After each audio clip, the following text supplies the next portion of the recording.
vivre de son art. À présent, Aram Ndao est sur ce plateau pour nous lire le communiqué du Conseil des ministres qui s'est tenu ce mercredi. Aram, bonsoir. Bonsoir Mariama. Bonsoir. Le chef de l'État, son Excellence, M. Bassirou Diomaye Diakhar Faye, a présidé ce mercredi 3 juillet 2024 la réunion hebdomadaire du Conseil des ministres au Palais de la République. À l'entame de sa communication, le président de la République a mis l'accent sur la deuxième édition de la Journée nationale de mobilisation sociale, Setal Sunu Réew, prévue le samedi 6 juillet 2024. Il a demandé au gouvernement de prendre toutes les dispositions nécessaires pour assurer le succès de cette seconde journée d'engagement citoyen pour l'amélioration de notre cadre de vie, en veillant à l'implication des collectivités territoriales, des forces vives de la nation et de toutes les parties prenantes, publiques comme privées, évoquant la question de l'accompagnement du secteur informel et de la modernisation de l'urbanisme commercial. Le chef de l'État a rappelé que le secteur informel occupe une frange importante de la population du Sénégal.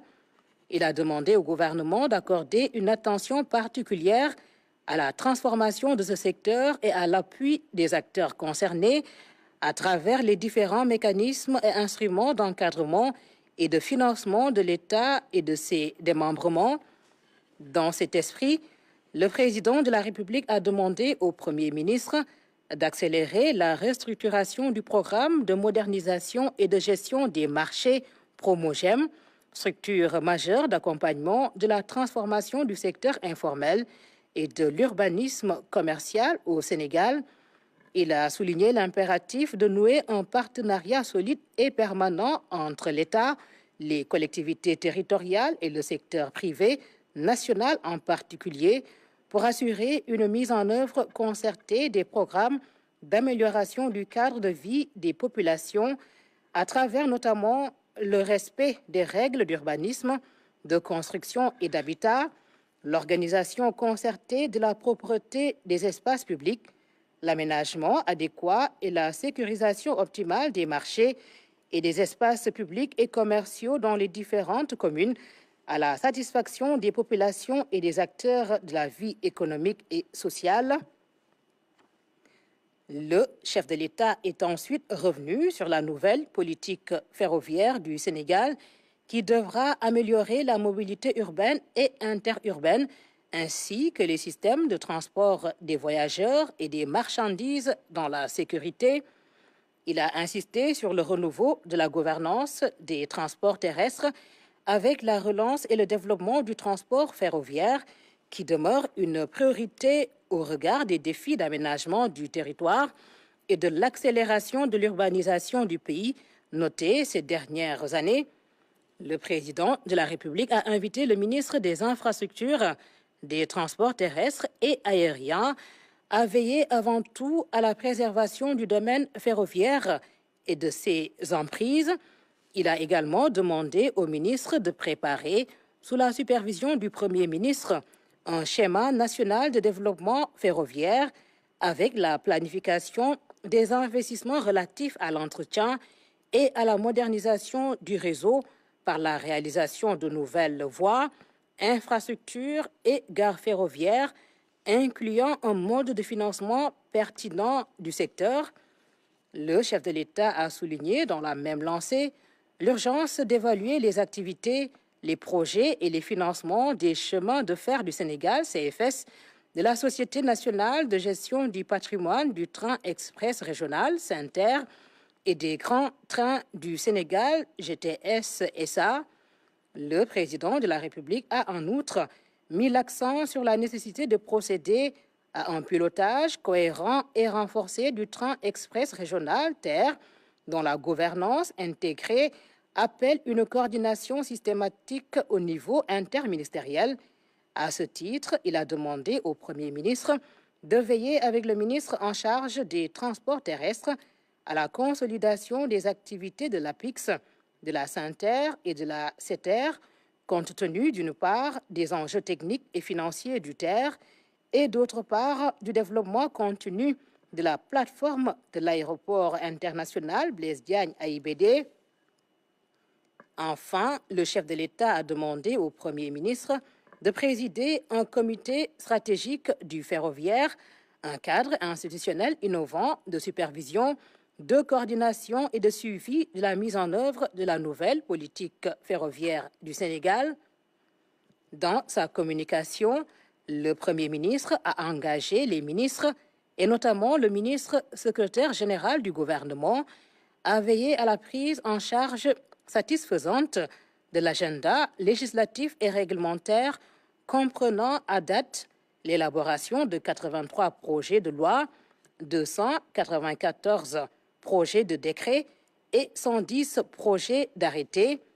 Il a rappelé la nouvelle doctrine en la matière consistant à fixer comme préalable à l'examen d'un projet de loi en Conseil des ministres l'élaboration des projets de décret et d'arrêté d'application.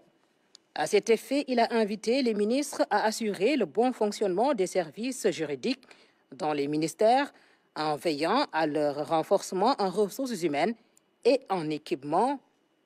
Abordant le suivi des directives de Monsieur le Président de la République issues des réunions du Conseil des ministres et celles ressortant des conseils et réunions interministérielles qu'il a eu à présider, le Premier ministre a demandé aux ministres de veiller scrupuleusement à l'usage optimal par leurs collaborateurs concernés de l'application mise à leur disposition par la primature. Cet outil permettra de renforcer la culture d'évaluation des performances par le biais de reporting trimestriels implantés qui seront soumis à Monsieur le Président de la République.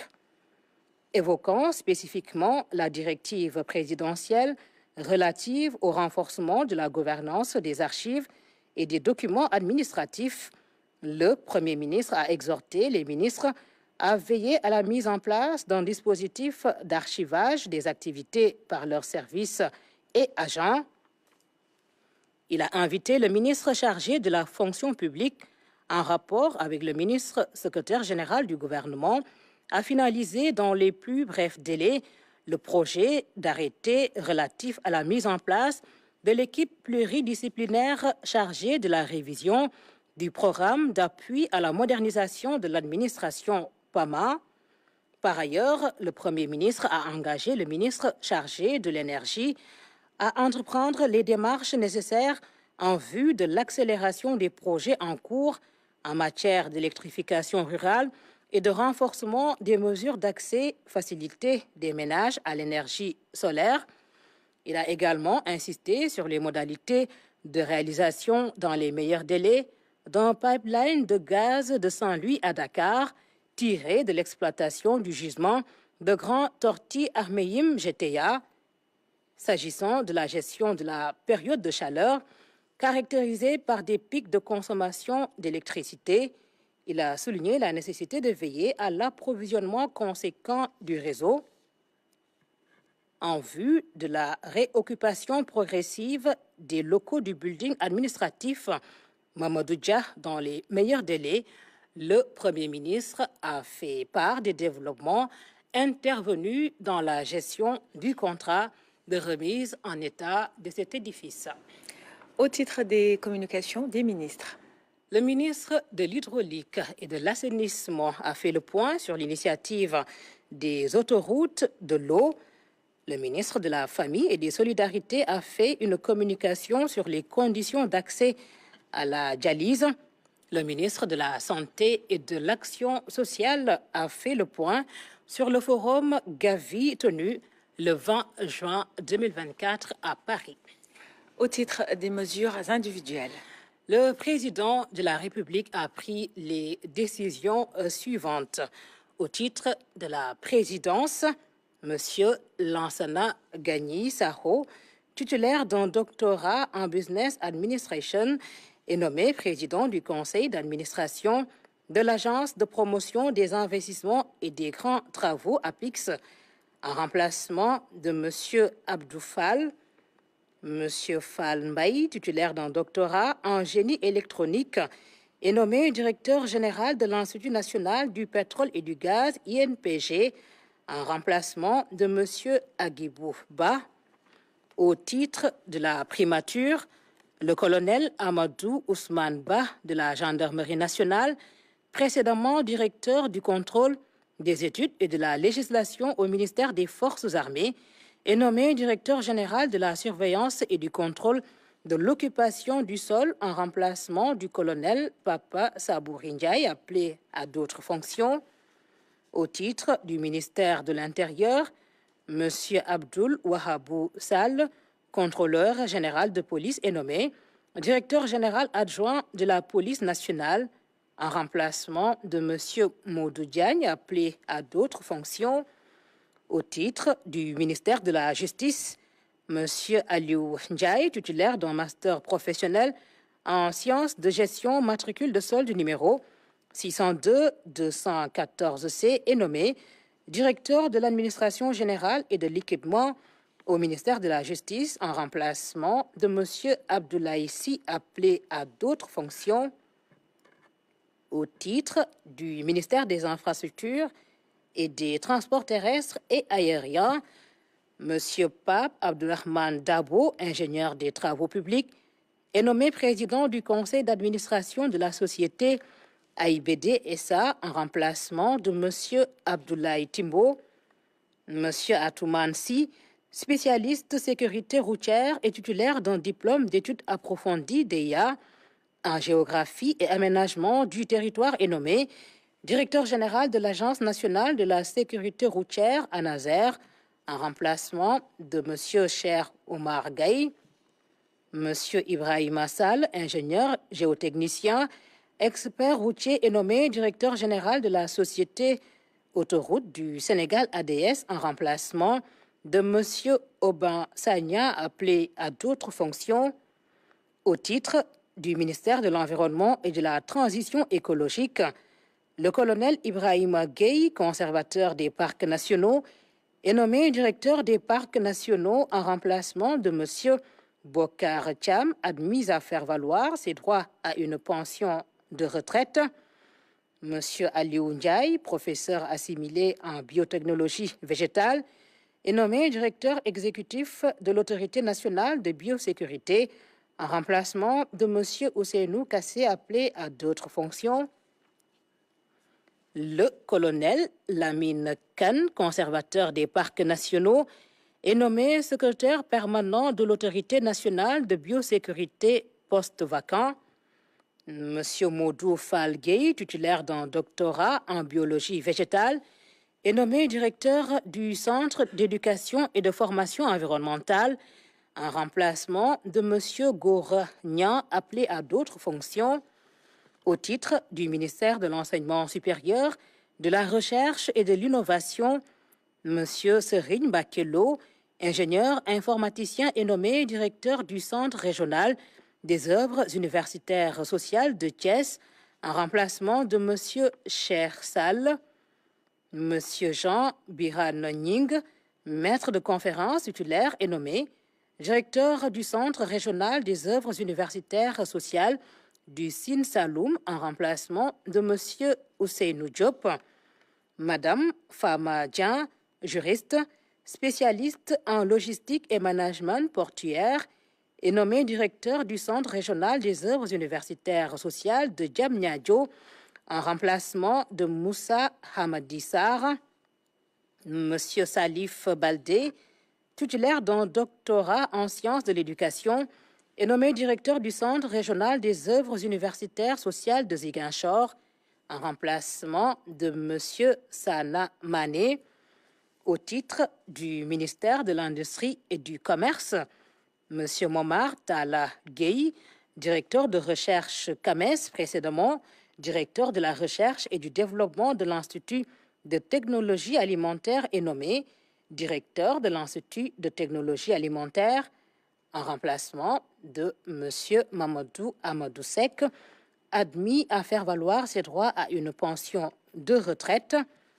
Au titre du ministère de la Famille et des Solidarités, Madame Assia Diop, titulaire d'un diplôme d'ingénieur en industrialisation, spécialiste en financement de l'entrepreneuriat, est nommée directeur général du développement communautaire et de la promotion de l'équité en remplacement de M. Moussé Bar Faye. Madame Fatoumata Bintou Diédjou, titulaire d'un Master 2 en management de projet, est nommée directeur de l'équité sociale en remplacement de Madame Fatou Diagne. Monsieur Elie Paul Biagui, précédemment directeur régional du pôle sud du développement communautaire, est nommé directeur du développement communautaire en remplacement de Monsieur Hadim Silla. Madame Saï Sissé, titulaire d'un Master 2 en biogéographie, est nommé directeur de l'équité territoriale en remplacement de M. Abiboulaye Lo. Madame Fatouba, titulaire d'un Master 2 en droit et ingénierie financière et fiscalité, est nommée directeur de promotion des droits et de la protection des enfants en remplacement de M. Ibrahima Gueye. Madame Nancy Ndour, titulaire d'un doctorat en sociologie de l'éducation, est nommée directeur de l'autonomisation économique des femmes, poste vacant. Monsieur Edmond Camara, administrateur civil, matricule de solde numéro 624 555C, est nommé directeur de l'administration générale et de l'équipement au ministère de la Famille et des Solidarités. Au titre du ministère de l'Urbanisme, des collectivités territoriales et de l'aménagement des territoires, M. Baye Nias, ingénieur de conception en BTP, option ponts et chaussées, est nommé directeur général de l'Agence de construction des bâtiments et édifices publics en remplacement de M. Hamadi Djan. M. Serigne Cheikh Bahoum, inspecteur de l'administration pénitentiaire, matricule de solde numéro 659 489E, est nommé directeur de l'administration générale et de l'équipement au ministère de l'Urbanisme, des collectivités territoriales et de l'aménagement des territoires. Madame Sophie John, expert environnementaliste, est nommée directeur du projet de promotion de la gestion intégrée et de l'économie des déchets solides Promojet en remplacement de M. Cheikhou Omar Gaye. Au titre du ministère de la Santé et de l'Action sociale, M. Ousmane Sissé, titulaire d'un doctorat en médecine, est nommé directeur général de la santé en remplacement du docteur Bernabé Ning. M. Seydou Diallo, titulaire d'un doctorat en pharmacie, est nommé directeur général de la Seine Pharmacie nationale d'approvisionnement, Seine PNA, en remplacement du docteur Fatou Faye Ndiaye, DEM. Madame Fatou Bara Njon, ingénieure biomédicale, matricule de solde numéro 613 850E, est nommée directeur des infrastructures, des équipements et de la maintenance au ministère de la Santé et de l'Action sociale, en remplacement de M. Ahmad Diouf.